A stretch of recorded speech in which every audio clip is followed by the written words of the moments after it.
Hi, Maud. This is Ray Bone, your lobbyist. I've got some good news and bad news for you today. The good news is that the leadership has established spending targets for the session, which means the session can be completed and they can come up with hopefully come up with the final budget.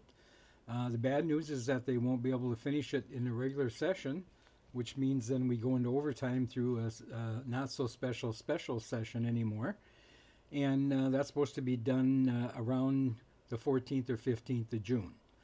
So looks like we're on our way at least to concluding the session and passing a budget for the next biennium. It's going to be approximately $52 million.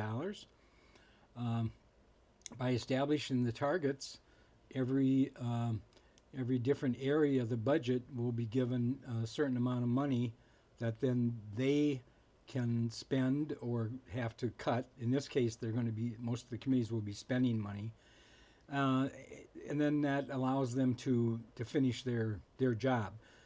Right now, they're supposed to have their spreadsheets. The conference committees are supposed to have their spreadsheets completed by the 28th of, of May, which is a week from Friday.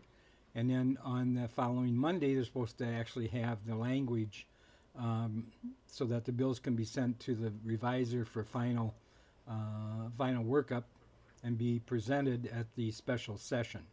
Now, the governor has indicated that he's going to ask for more or I guess through executive order another emergency powers situation for himself, and as a result, he has to call the session back in, the legislature back into session, and so he coincidentally, the date for him that was mandated to do that is June 14th. So he's going to do double duty. He's going to have a special session for the emergency powers ratification, and then also um, they will hopefully finalize the budget and complete their work from the 2021 regular session. So, so actually, in the end, it's working out okay. It's going to be an extra 2 weeks of session. If you have vacation plans or anything like that, it's going to screw them up royally. But on the other hand, if you've been around this place long enough, you would know not to have any vacation plans until after the 1st of July. So that being the case, environment gets an extra, I believe, $40 million to spend through for the next 2 years, 30 million next year and 10 million the year after, fiscal year 22 and 23. So that gives them a little leeway. They can spend a little money. One of the main issue after spending the last few weeks going through the omnibus bill in conference committee, they kind of worked around the edges a bit, is the way I would put it.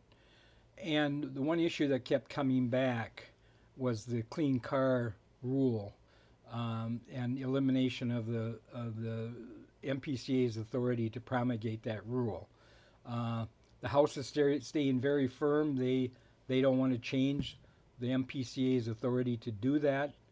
The governor wants it done. The Senate is adamantly against it. So that's going to be a major stumbling block over the next week and a half. It'll have to be figured out one way or the other.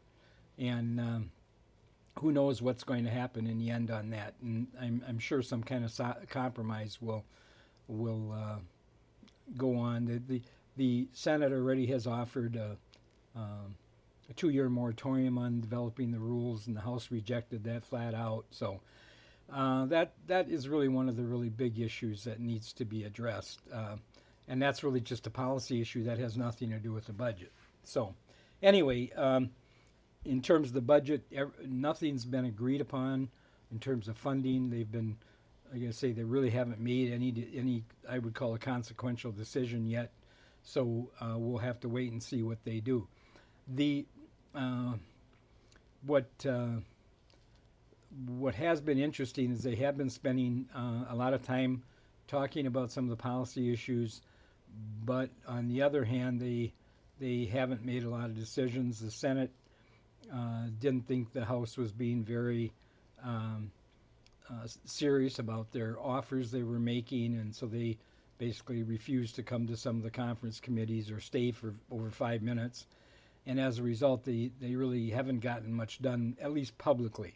That does not mean, however, that they haven't been talking privately and have the framework for a deal established, except for a few critical issues, because that's normally what happens. So there's a lot of posturing and theater taking place right now, but hopefully they've got a lot of that worked out already. Um, the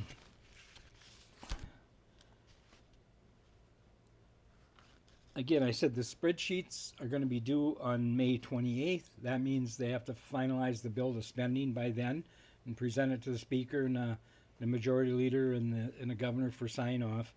And also on June 4th, the language has to be presented so that the reviser can start developing and putting the bills in final form, which is no small chore this year because of the fact that very few of the revisers are actually working in their office or working at home. So as a result, all this is basically done out of their home office.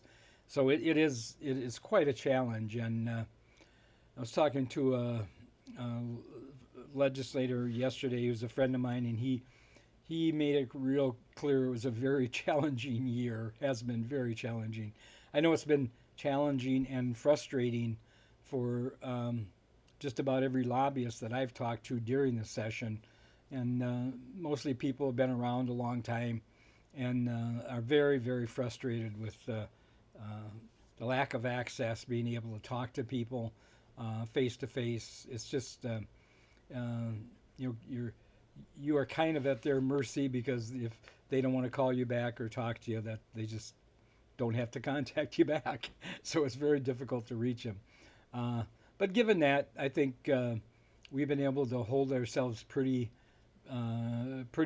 firm, and I guess the session like this is, if they don't do damage to you, you've probably been successful. So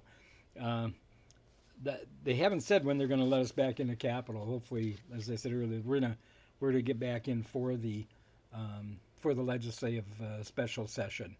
And it'd be nice to talk to people again and see them, renew acquaintances, so that they don't forget your face, of course. But with that, the targets consist basically of the numbers, which is right here. That tells you how much you have to spend. And this here are certain other global agreements they've made on how to spend things like the different elements of the federal monies we're getting. And I should mention that of the $5+ billion that the state's getting, actually maybe even a little more than that. 2.3 million is going to local governments, which is in the University of Minnesota, Minnesota State Colleges, those sorts of institutions. Counties are going to get a lot of money.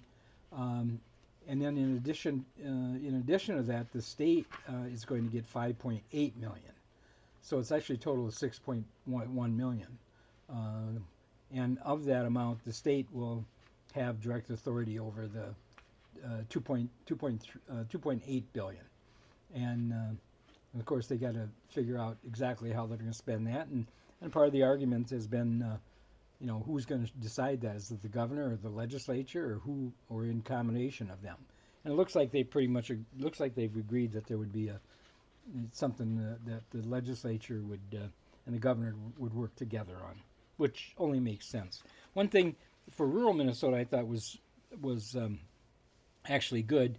They're authorizing $70 million for broadband, and that's $35 million a year, and that's the maximum amount that actually can be spent in the given year by the folks that are responsible for the broadband installation.